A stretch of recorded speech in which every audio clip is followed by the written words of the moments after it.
Right మరో breaking news చూస్తున్నాము. AP మాజీ మంత్రి బాలినేని శ్రీనివాసరెడ్డి దారెటు కార్పొరేటర్స్ ముఖ్య నేతలతో హైదరాబాద్ లో బాలినేని సమావేశం ముగిసింది. పార్టీ మార్పుపై కూడా వారి అభిప్రాయం తీసుకున్నారాయన.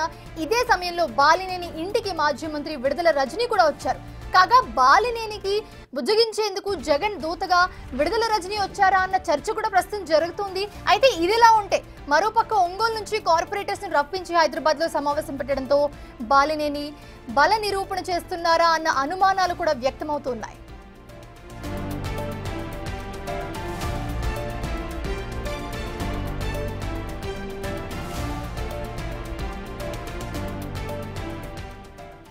ఇదే అంశానికి సంబంధించి మరిన్ని అప్డేట్స్ మా ప్రతినిధి సుజాత అందిస్తారు. సుజాత, ప్రస్తుతం చూస్తున్నాము ఒక క్లియర్ టాపిక్ అయితే నడుస్తుంది.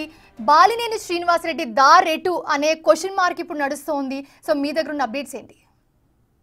ఎందుకంటే గత కొన్ని రోజులు కి సంబంధించినటువంటి కీలక పదవులు చేసినటువంటి గతం నుంచి కాంగ్రెస్ లో బాలినేని శ్రీనివాస్ రెడ్డికి అదేవిధంగా వైసీపీకి పొంతన కుదరడం లేదు అని చెప్పేసి వైఎస్ జగన్ మీద కొంతమేరకు అయితే మాత్రము దూరంగా ఉన్నాడు పార్టీ కార్యక్రమాలకు కూడా. అయితే ఈ నేపథ్యంలోనే రీసెంట్ గా అటు ఒంగోలుకి సంబంధించినటువంటి కార్పొరేటర్స్ వైసీపీకి సంబంధించినటువంటి వాళ్ళు దాదాపు 20 మంది అటు టీడీపీకి వెళ్ళడం, అదేవిధంగా మేయర్ కూడా అటు టీడీపీకి వెళ్ళడం పట్ల అయితే మాత్రము బాలినేని దారి ఎటు అదేవిధంగా ఉన్నటువంటి ప్రస్తుతం ఎవరైతే కార్పొరేటర్లు ఉన్నారో వాళ్ళందరినీ కూడా ఇక్కడ హైదరాబాద్ లోని తన నివాసంలో పిలిపించుకొని ఉదయం నుంచి అయితే మాత్రం సమావేశం నిర్వహిస్తున్నారు. ఎందుకంటే గతం నుంచి అటు బాలినేని శ్రీనివాస్ రెడ్డి జనసేనలోకి వెళ్ళబోతున్నారు అని చెప్పేసి ఏవైతే ఆరోపణలు వచ్చాయో రీసెంట్ గానే గత 2 రోజుల క్రితం అటు వైఎస్ జగన్మోహన్ రెడ్డిని కలిశారు. ఇప్పటికే అటు ఆంధ్రప్రదేశ్ కి సంబంధించినటువంటి 26 జిల్లాల్లోనూ అధ్యక్షులు నియమిస్తున్నటువంటి ఈ సమయంలోనే అటు ఒంగోలుకి సంబంధించి అంటే ప్రకాశం జిల్లాకి సంబంధించి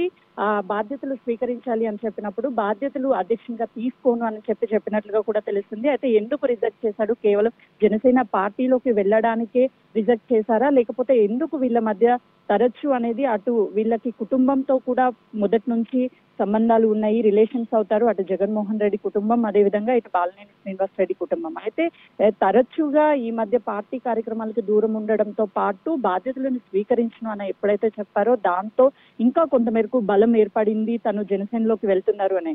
అయితే ఇప్పుడు ఉన్నటువంటి కార్పొరేటర్స్ 25 మంది ఎవరు వైసీపీకి సంబంధించినటువంటి వాళ్ళు ఉన్నారు, వాళ్ళని ఉదయం ఇక్కడికి పిలిపించుకొని, ఎందుకంటే ఒంగోలుకి సంబంధించినటువంటి కార్పొరేటర్స్ ని ఇక్కడికి హైదరాబాద్ కి పిలిపించుకొని తన నివాసంలో మీటింగ్ ఏర్పరుస్తున్నారు అని అంటే కేవలము తనకి బల నిరూపణ చేసుకోవడానికైనా లేకపోతే హెచ్చరికలు ఏమైనా జగన్ కి జారీ చేస్తున్నారా? ఎందుకంటే పార్టీ మారబోతున్నామనే సంకేతాలే వెళ్తున్నట్లుగా కూడా తెలుస్తుంది. ఇటు కార్యకర్తలు అదేవిధంగా కార్పొరేటర్స్ అయితే మాత్రము బాలినేని శ్రీనివాస్ రెడ్డి ఎటు ఉంటే అటు మేము ఉంటాము అని చెప్తున్నటువంటి పరిస్థితి ఉంది. కొద్దిసేపటి క్రితమే అటు మాజీ మంత్రి అయినటువంటి విడుదల రజనీ అదేవిధంగా పులివెందులకి సంబంధించినటువంటి సతీష్ రెడ్డి రావడంతో అటు కొంతమేరకు అయితే మాత్రం ఈ సమావేశం వాయిదా పడిందనే చెప్పుకోవాలి. మధ్యలోనే మీటింగ్ నడుస్తున్నటువంటి మధ్యలోనే ఒక్కసారి వాళ్ళు లోపలికి వెళ్ళడంతో గతంలోనూ అటు విడుదల రజనీ ఏదైతే మంత్రిగా పనిచేశారో తను బీజేపీలోకి వెళ్తున్నారు అనే ఊహాగానాలు కూడా వెలువెత్తాయి. ఈ నేపథ్యంలోనే ఇటు వైసీపీకి సంబంధించినటువంటి మీటింగ్ జరుగుతున్నటువంటి సమయంలో